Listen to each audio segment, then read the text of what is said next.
ভালো আছি। আপনাদের পানি খাওয়ার দোয়া শিখাতে আসছি। জানেন, পানি দেখে বসে খেতে হয়, যেমন আল্লাহ সুন্দর। পানি খাওয়ার দোয়া কি সেটা আপনাদের শিখাতে আসলাম।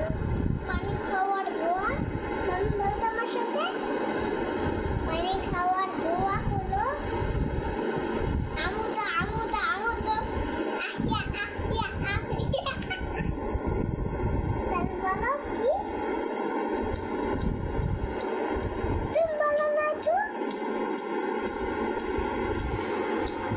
Saka